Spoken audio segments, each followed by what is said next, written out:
m'appelle Sylvain, j'ai 45 ans cette année, je suis surveillant pénitentiaire. J'ai été élevé chrétiennement, donc avec un enseignement classique, on va dire. Et oui, effectivement, la foi, elle a toujours été jaillissante, on va dire, parce que j'ai baigné entre les mains de prêtres, notamment d'amis prêtres, qui nous ont aussi éduqués dans la foi. Mon métier m'a fait énormément évoluer à ce niveau-là aussi, tout en sachant que je ne pouvais exercer ce métier sans le Christ.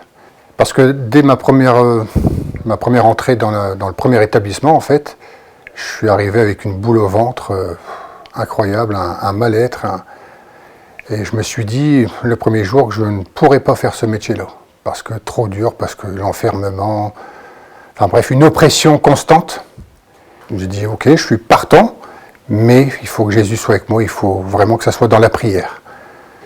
Je m'étais d'ailleurs mis autour d'une table autour de ma famille et je leur ai bien évoqué mon métier en leur disant que je ne pourrais de toute façon pas exercer si le Christ n'était pas avec moi.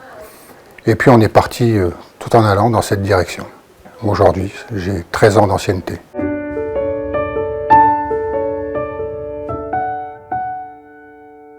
Eh bien justement, ça s'est produit il y a pas plus de 3 jours, ici même à Lourdes.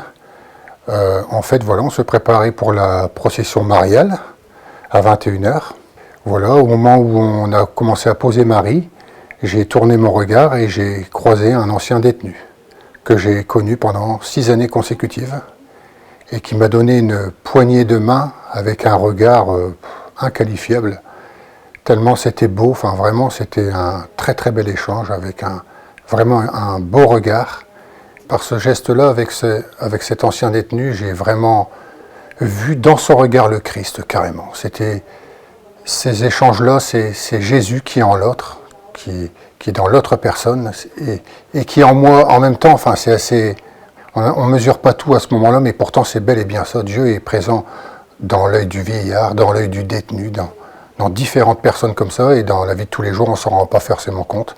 Mais il suffit d'un échange comme ça pour comprendre qu'il y a une telle intensité que voilà.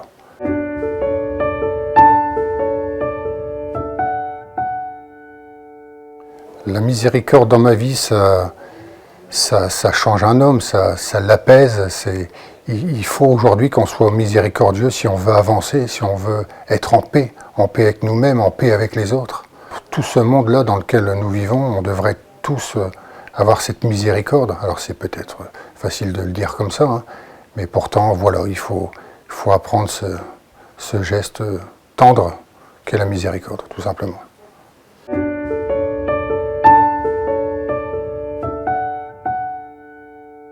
Alors la miséricorde en prison, c'est parfois complexe. On essaye de discuter, de dialoguer avec la personne la personne qu'on a en face de soi, mais voilà, sans se poser trop de questions, mais en apportant les bons mots. Et puis il faut que ça parte d'un échange fraternel. Et puis la miséricorde passe par ce genre de dialogue. Bon, il faut être ferme de temps en temps, parce que le métier nous l'impose aussi. Mais je pense que par l'échange, par les regards, etc., la manière d'amener les choses, la miséricorde passe par notre action, nous, le personnel de surveillance, mais aussi en parallèle par les prêtres, les aumôniers qui viennent aussi rendre visite en prison et qui apportent aussi cette miséricorde. Les détenus ont besoin d'entendre aussi ce pardon.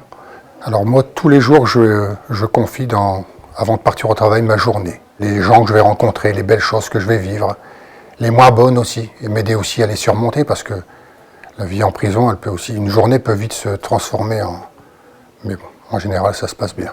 Et j'aime bien, prier pour tous ceux qui sont partis également, et puis surtout en fin de journée, remercier ma journée.